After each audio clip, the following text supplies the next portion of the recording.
Well, it took us a while, but we finally have another aquatic robot master.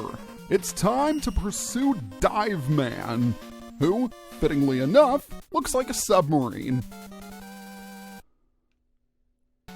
We are greeted with some very bouncy music, I have to say. The water has the same gimmick as it did in Bubble Man's stage back in Mega Man 2. You can jump much higher than normal.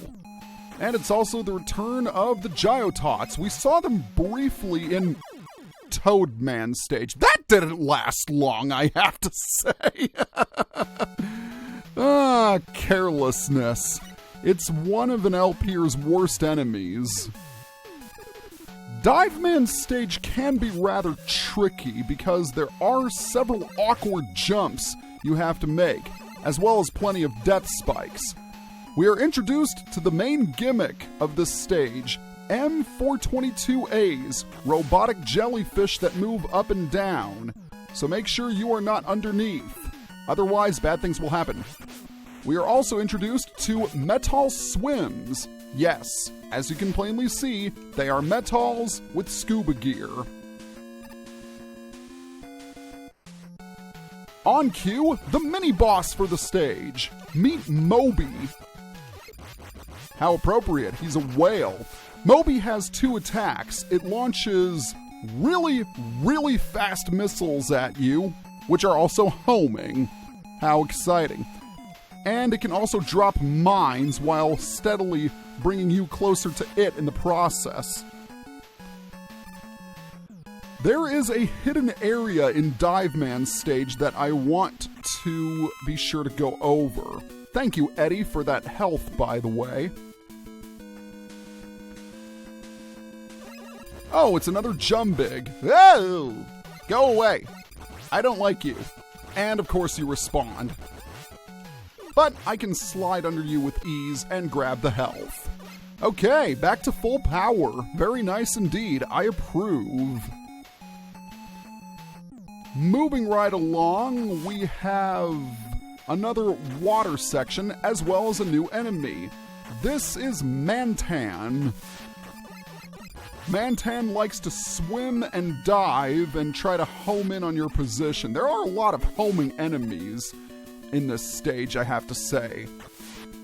I mean, we have Moby, who we're going to challenge to a rematch right now, and there was Mantan. Yeah, lots of underwater perils in this stage. And I guess that's to be expected. Okay, down here is where you want to go.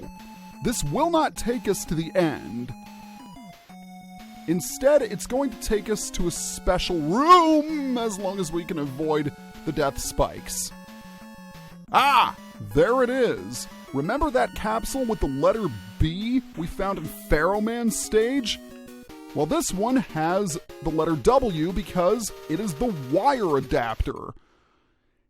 It is going to take us back a ways, so we will be able to show off Dive Man's stage in its entirety, at least back to where the Mantans first spotted. The wire adapter lets you cling to the ceiling and pull yourself up. It is a hook shot and a grappling hook and everything in between. Okay, I want to charge up the Mega Buster because once again we have to battle Moby. Alright, that was relatively painless. I only got hit once. Very nice indeed. You want to be really careful here because the death spikes can move. Furthermore, we now have to deal with mines. Because what's a water stage without exploding mines? I ask you. Stand back because the blast radius can catch you off guard. And when you're moving to a new screen, make sure you don't accidentally jump into the death spikes in the process. That's happened to me on more than one occasion, and it happened about 5 times in my practice run. Okay, we've reached the end. Technically, Dive Man is weak to the skull barrier, which I will quickly demonstrate. A barrier filled with skulls. Yeah, it's pretty lame. Believe it or not, I'm actually going to use the Mega Buster. Dive Man follows a pattern, and to identify it, you need to watch his mouth. When he opens his mouth, he fires missiles. If he doesn't, he will charge at you. Make sure you are standing as far away from him as possible. And make sure you hold this pattern. Oh, yikes. Okay, I got nailed a little bit there. Oh, and I wasn't paying attention. Unfortunately, I slipped up, but that is my own fault. Watch his mouth closely. That will determine what attack he'll use. It's a sure bet he will always charge at you for the first attack. Things can get a little difficult if he starts charging at you repeatedly, because he is really, really fast, and you're just barely faster at sliding than he is. If you do jump too high, the dive missiles will follow you, and that makes them that much harder to deal with. But if that happens, you can always use the skull barrier to get rid of them, and I think I'll do that just now. And there we have it! Dive Man! 6 feet under.